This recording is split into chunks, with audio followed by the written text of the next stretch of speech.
Okay, hello and welcome everyone. So in this video, I'm going to go over a series of exercises that are useful for two-part tariff and then for bundling. So these would be exercises. So I got two-part tariff exercises, two bundling exercises. This would be the sort of thing we'd go over during discussions on Thursday and Friday to support regular lecture, which I did online this week. So these are exercises intended to support and to follow the two-part tariff lecture that I uploaded and the bundling lecture that I uploaded a couple days before. What I'll do is I'll just show the questions so you've got that. So here's the first one. I don't know, stop the video, take a screen, whatever you want to do. Here's part B. I realize I missed part C for this exercise. I got it in the solution. I'll talk about it. And I'd realized this after I started writing out the solution, and so that's kind of a problem. But I'll tell you what part C should be. I'll kind of explain the structure of that exercise. Here's another two-part tariff one. This one is kind of actually two parts, but it looks like there's one. And then for bundling, here's the exercise. Here's the first one. Here's the second one. And then a multiple choice version of kind of a similar bundling question. Actually, is that it? Okay. And that is it. All right, so let me actually go over these, kind of talk about what these are doing, and then I'll walk through the logic. So with two-part tariff, right, we have a situation where we have a firm with market power. The firm is able to set its price or set its quantity, and then the other one adjusts. It's got some, it could be a true monopoly, could be something with monopoly power. So the basic idea is that the firm is able to influence the price. This being the case, they realize pretty quick, setting marginal revenue equal to marginal cost, or marginal cost equal to marginal revenue, finding the associated monopoly quantity, and then finding the associated price is good, but creates consumer surplus and deadweight loss. And if the firm wants to be able to capture more surplus, it needs to be a little bit more clever. So some goods and some services actually will admit to being able to be priced with two parts, a fixed access fee and then a per unit price. So the two-part tariff is where we have a fixed access fee. Bundling is another strategy. That is if you have two distinct products, but you're going to sell them for the same price. That'd be pure bundling. There could be mixed bundling where you could sell those goods standalone as well as bundled together. And so I actually will not consider mixed bundling in this series of exercises, but it does exist and it's interesting. We counter that quite a bit in life. But for here, I just want to get the logic of pure bundling. Okay, so the structure of question one is I introduce a couple of demand curves, and then that's what we're going to focus on, and marginal cost, and that's what we're going to focus on for each of the things I ask us about. And before I actually kind of go over and kind of read about them, let me just kind of talk about the way that I like thinking about two-part tariff questions. So there's kind of maybe two or three interesting things that can happen if you have two distinct groups, right? One is you can just set the same scheme for everyone, right? The same price, the same fee for everyone. And you can make a choice about whether you're going to try to serve both groups or just serve your more intense or your larger demand group. Or if you want to come up with the optimal price that allows you to serve both groups. And those are two different types of problems. Then there's a third type of problem where suppose you actually are able, you have two different demand segments, but you're able to separate them and treat them as separate markets. Then for all practical purposes, you're just doing a standard homogeneous two-part tariff where you set price equal to marginal cost and set the tariff, the fee equal to consumer surplus that's generated at that price. All right, so those are kind of the three things that you could see, and that's kind of built into this question. Also, I'm really proud of these questions. These were exam questions, and I really like them because they are written in a way that allows me to assess students' understanding of two-part tariff for like minimal level of like overhead or bother from the standpoint of students. Matter of fact, like there really is only two, like the part of I was talking about a lost part C. The reason why is from the standpoint of the student and actually the work that you're doing. Part C is only conceptual, and we'll see about that. Okay, so here's what's going on. So suppose we have the business has the unusual fortune of being able to distinguish between consumers. It can therefore isolate the different demanders and offer each group their own fixed access fee, their own per unit fee. Each segment gets its own two-part tariff. Then find the optimal two-part tariff for each group. Next thing you could do is continue to suppose half the consumers have one demand, half to have the other. Find the optimal two-part pricing scheme when the restriction is both group of demanders must receive the same two-part tariff, the same access fee and same per unit fee. find the profits. And then the third type of question is, suppose you have a situation where you are setting price equal to marginal cost, but you have to set the same access fee to both groups, right? And so what this ends up being is that duplicates what we've got here. Okay, matter of fact, so never mind. So what I'm going to do is I'll start off. Here is our demand for the first group, 120 minus Q, and then 180 minus Q for the other group. I realized I wrote these backwards. So here I've got one. This is the first. So this is price is equal to 180 minus Q. That's this one, right? Vertical intercept is 180. Horizontal intercept will be 180 because we have a slope of 1. If you solve this thing for Q, then you'd have Q of P is equal to 180 minus P. I'll come back to that later. This one, vertical intercept is 120. Horizontal intercept is 120. Okay, good. Marginal cost is 30. I drew that in.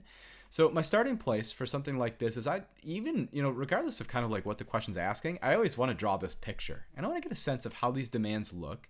And I want to get a sense of how it's working. In particular, it turns out you're going to need you're going to need the intercepts and in the demand, especially for part B. Like the work that you're doing for part A is actually directly transferable for what you do a little bit later on. You'll see this as the picture that's kind of hiding out right there. Okay, so anyway, so what I'm going to do is I drew out this demand, I drew my marginal cost, and the first thing is I'm realizing is, I have the ability to be able to separate these consumers, and I can set a different price for each, and I can set a different access fee. What am I going to do? Well, I'm going to set price equal to marginal cost in both groups, because if I can isolate them, I can treat them essentially as homogeneous individual groups of homogeneous demanders. And when that's the case for the homogeneous, when you have a single type of demanders with two-part tariff, you set price equal to marginal cost, and then the access fee, the fixed component, is just consumer surplus at that price. So that's what I've done here. I just said price equals marginal cost, price is equal to 30. In both markets, P1 is going to be 30, P2 is going to be 30. Good. And then what's the fee in the two places? Well, the fee is going to be consumer surplus, and consumer surplus is the area under the demand curve and above the price. In this case, it's just going to be the area under the demand curve and above 30, above the marginal cost of 30. It's this area of the triangle. So it's going to be 1/2 base times height. So it's going to be 1/2 times 180 minus 30, right? That's this. And then times this length. Well, this is also going to be 180 minus 30 for a different reason. This is the vertical intercept. This is the marginal cost. This is 180 minus 30 because demand is going to be Q of P. It's going to be 180 minus P. So here P is going to be 30. So it's going to be 150. So it's going to be 1/2 150 squared, which is 11,250. Okay. And then in this market, we do the same thing. We have to calculate consumer surplus. It's going to be 1/2 base times height. That's going to be 1/2 120 minus 30 is this distance, and then 90 was from the demand, the quantity demanded at the price of 30. All right, so it's going to be 40.50. Okay, so suppose I were to do this, and I could separate them. What's my profit going to be? My profit, if I were to sell this at this price, this access fee in this market, and this price and this access fee in this market, my per unit profits are going to be 0 in both markets. I'm setting price equal to marginal cost. The per unit profits are 0.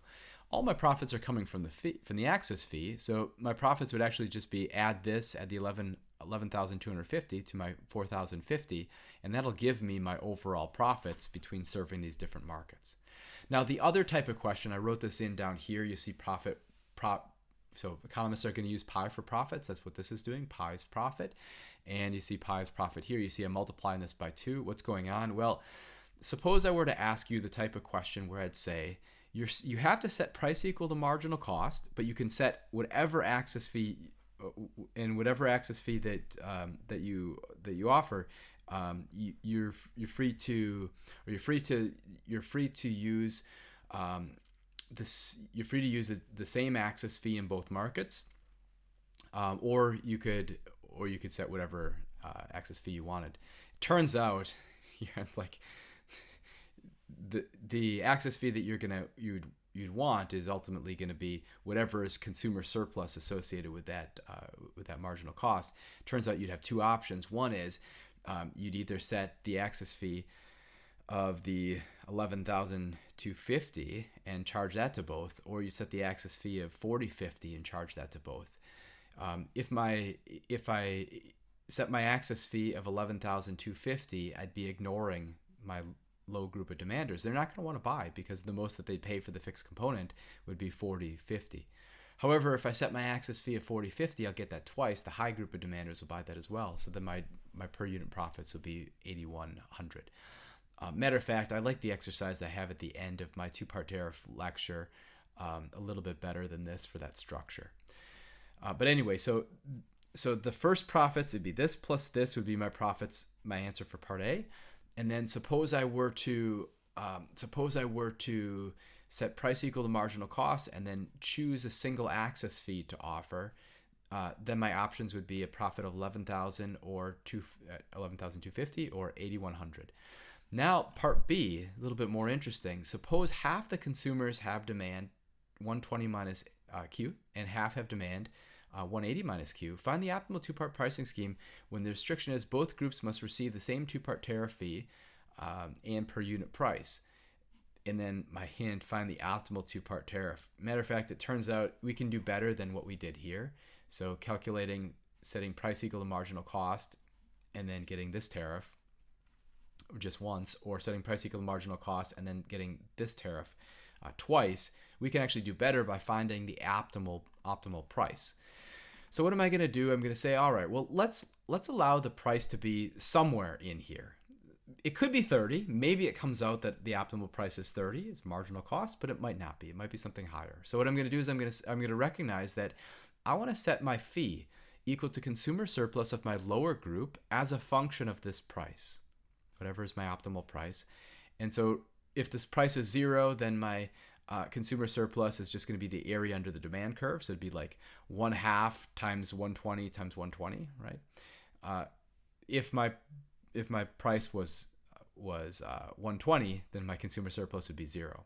And then consumer surplus is just going to be 1/2 base times height. So it's going to be 1/2 120 minus P times 120 minus P, because that's the quantity demanded associated with the price of P. All right, so this right here is my algebraic representation of the optimal fee. What I'm going to do is I'm going to build out my profit function.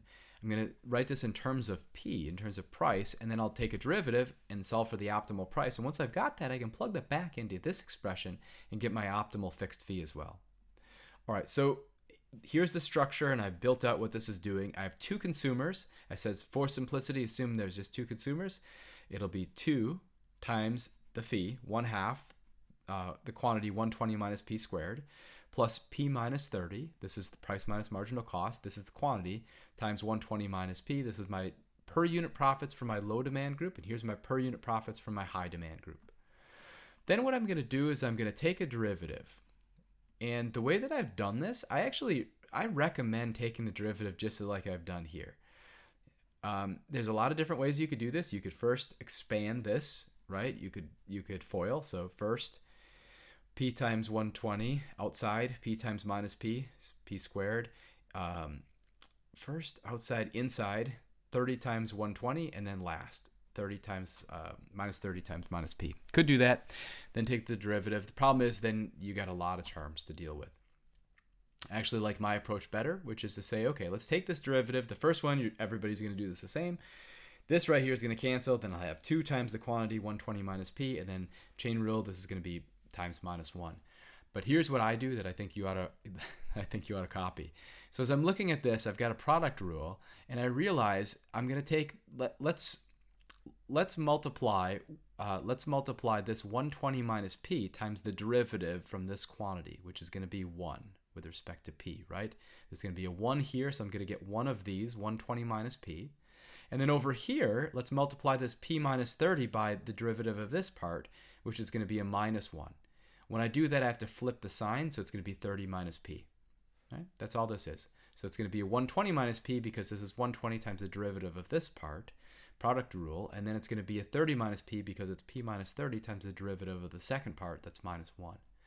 And I did the same thing over here. When I do this, things cancel off nicely. Boom, boom, boom. I've got prices equal to 60. I can find my optimal fee. It's going to be 1,800, right? And then you can find the associated profits. So the associated profits, I've got this down here. 450 plus 8,100 equals 12,150, which was higher than what we found before.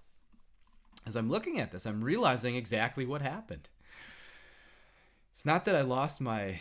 So the solution here, the work's correct, but the solution doesn't match the exercises that I gave us before, right? Part B does, but what I did is I took away part A and I actually asked you part C. So I made part C into part A above, and I took away part A. But we talked about each of these, and if you just stare at the solution for a second, in terms of thinking about the structure of the problem, part B is what we just did, finding an expression for the optimal price, finding the optimal per unit price, the optimal fixed access fee. Part A is where you have a situation where you have to decide between serving just the high demand group or both at the access fee based off the surplus from the lower group. That's what I was describing before. And then part C is like third degree price discrimination coupled with two-part tariff. If you want to see like how the question would have been written up, I can't fix that right now, but if you want to see like what the structure of the question would have been, it's at the end of my two-part tariff lecture. I did an example that's got this exact same structure. All right, and now I'm less proud of that problem. I'm more proud of the problem as it was originally written than I am in terms of how it is here. Though it's still a really good problem. All right, so the second one, two-part tariff, this was actually off of the fall 2019 exam.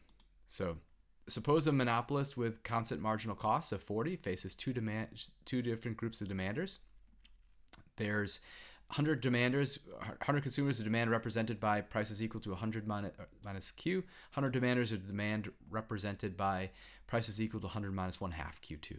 All right. Find the optimal two-part pricing scheme and profits if the firm must offer the same fixed fee and per unit price to all consumers. Assume there's no fixed cost. All right.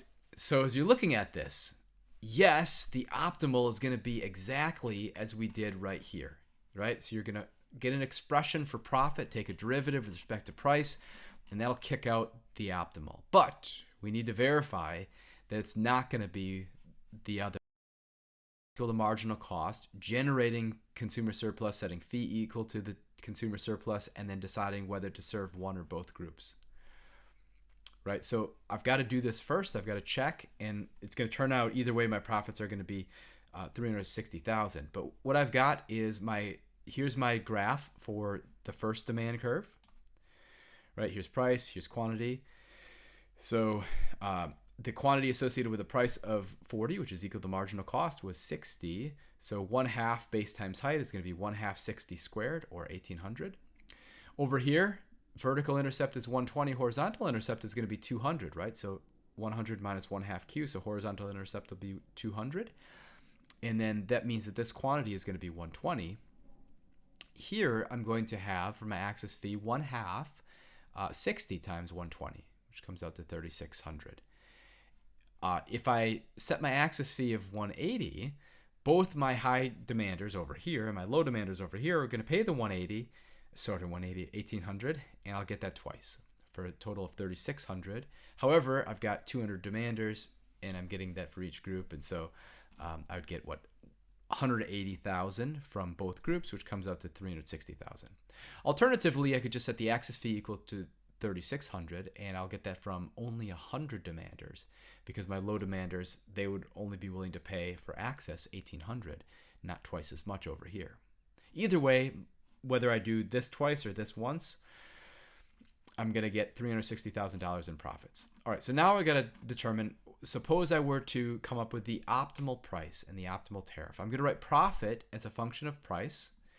So write profit as a function of price. What I'm doing is I'm going to stare at this and I'm going to say, okay, well, here's my low demanders. It's this right here. I can take this and I can rework this to give me an expression for consumer surplus, right? It's going to be 1/2 100 minus P. Where that's coming from? Well, suppose rather than 40, I just have some optimal price. It could be high, it could be low, but this side is going to be 100 minus P. This quantity is going to be 100 minus P, right? The demand associated, Q of P, is going to be 100 minus P, so I get 1/2 the quantity 100 minus P squared. So I write out profits as a function of price. I've got this right here. This is 200 because I had 200 demanders that are going to pay this. I have 100 of my low demanders. I have 100 of my high demanders. This is my low demand times price minus marginal cost. This is my high demanders times price minus marginal cost. And you run through, you take this derivative, and when you go through all these steps, you take the derivative just as I modeled a second ago, and the algebra boils down. You'll end up with a price of 55, and then the fee turns out to be 1,012 and 50 cents. I'm really bad at numbers with converting numbers into language, which is surprising, but anyway. All right, so I want to find the associated profits. So I'm just going to take this thing. Nope, I'm going to take this thing, and I'm going to replace that price with 55. And if I do that, my profits are 405,000. It's ridiculous, absolutely ridiculous. 405,000, right? Yeah. I've never bought. Those are probably. I mean, I don't buy anything that's that expensive. So, like, how would I know how to say the price? What if I did? It'd be a really awkward purchase. I don't know. Well, it'd be an awkward purchase anyway because that's super expensive. So anyway, all right. So next for bundling, you have two consumers with known reservation prices for two goods, A and B. True or false? It's more profitable to sell as a bundle than the price separately. All right. So we have to check this out. First thing that I'm going to do is I've got their willingness to pay here. Here's good A. Here's good B. Here's consumer of type 1, consumer type 2. Willingness to pay for good A for consumer type 1. Willingness to pay for consumer type A for good 2. And then good B. The first thing I check is I want to make sure I've got negatively correlated preferences. So one of them is the high demander for one good. One is the high demander for the other good. Good. Got it. So bundling could potentially work or will work. Could potentially work. We have to also make sure that they're similar. But looking at this, yeah, bundling is going to work. These are fairly similar demands. Then what I'm going to do is I get the willingness to pay for the bundle. I'm just adding up. 120 plus 20 is 140. 90 plus 30 is 120. Okay, good. So the first thing that I'm going to do is I'm going to say, all right, let's use marginal cost equal to 10, and let's see what happens. This right here is there. This is from GoodNotes, and whenever I click on this, I have no idea what it's going to be. It's going to be some foreign extension. So sometimes it takes me to a site in France, sometimes in Mexico, sometimes in Taiwan. You never quite know. There's got to be some virus in my GoodNotes. I don't know why. I don't use my iPad for literally anything else than doing this. So somehow something happened. I don't know. I'm not going to click through it. It's never been bad, but it's never been something I want in my video. So I'm not going to click this, and I'll have to do something if I'm going to upload. I can't upload the same one because people will click through it, and who knows what it is. So that's super frustrating. Super infuriating. So anyway, what I need to do is I need to come up with the prices. And everybody's like, what are you talking about? What are you talking? Well, look what's happening with my cursor. All of a sudden it gives me something clickable. So I'm not going to click through here. All right. Anyway, it's doing it over here too. Good. And I like to click on things when I'm just sitting here. So I better not do that. Take my hand off the mouse. So, all right, what I need to do is I have to determine, suppose I were to price them separately, what price do I want to sell? Well, if I could set a price of 90, both consumer type B or type 2 and type 1 will buy. So I'll get two of them. If I set a price of 20, both consumers will buy. So I get two of them. Profits will be 180. And then the question you have is, well, wait a second, what if I sell at the other prices? Okay, well, if I set at the price of 120, only one will buy good A. If I set a price of 30, only one will buy good B, and that'll give me revenues of 150, profits of I did put this down here, didn't I? I did do that. Yes, I did. Yeah, I did do this. Okay, very good. So we've got that. But then you might say, well, suppose I were to do some combination. And so that's what this is doing over here. This is saying, all right, well, let's do 2 times. Let's set the price of good B equal to 20. We'll sell this twice, but let's set the price of good A equal to 120. Then my profits would be 110 plus 20 is 130. Or suppose I kept setting the price of good A equal to 90. I'll sell that twice. But suppose I set the price of good B equal to 30. Then what happens? Oh, if I do that, now I'm going to get 20 again. So my profits are still 180.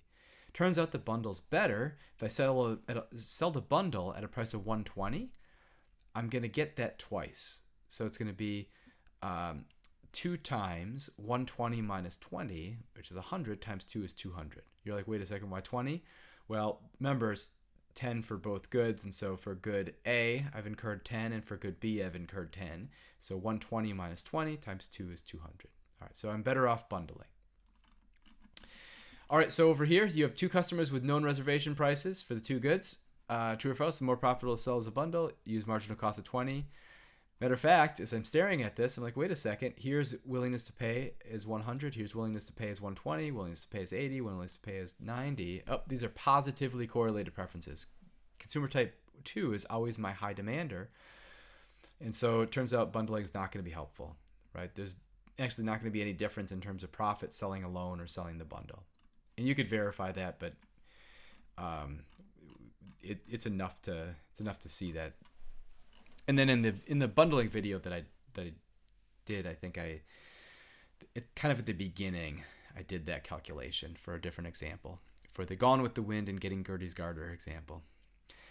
All right, both the movies, one of those movies you've for sure never heard of, one of them you might have, both of them I've never seen, nor do I plan to. Okay. So you have two consumers with known reservation prices for good A and good B, which of the following is a possible value of X so that the consumer earns higher profits by bundling. Basically, I'm asking, when is bundling going to be useful? So essentially, do we have negatively correlated preferences, and then do we have fairly similar demands? All right, so what I'm going to do here is I'm just going to check. It's a multiple choice question.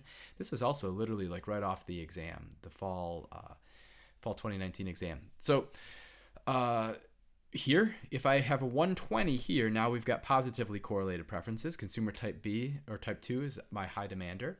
Same with 110. If I have 90, I have negatively correlated preferences. And if I have 10, I have negatively correlated preferences. However, if X is 10, turns out I'm not going to want to bundle because the bundle that both would buy would be at a price of 40. However, I really want to charge consumer type 1 that 100. And so bundling wouldn't be useful. Why? Because the demands are too dissimilar. Bundling is useful when demands are negatively correlated, meaning that you have one demander that likes one good, one demander that likes the other good better, and similar, meaning that they're close enough such that the bundle is going to be better. Like think about what if this wasn't 100? What if this was 1,000,000? Like, what if this is 1,000,000? Then it would make it obvious that none of these are going to make bundling profitable because you're just going to want to sell to type 1 for their willingness to pay of a million. All right. Suppose you have two consumers with known reservation prices. Right. So here we're just asking, when does it make sense to? When does the firm earn the same price by bundling separately, or pricing separately, or by bundling? So here I'm looking for what'll make it positively correlated. There's only one. It's 120, right? And so 100 makes negatively correlated preferences. This would be the high demander for good 1, high demander for good 2, and same thing with everything below it. All right, so that was good, very good. Let's see if this works. So here's my puppy study break. Puppy study break at the end of the video. Let's see, what's the puppy gonna do?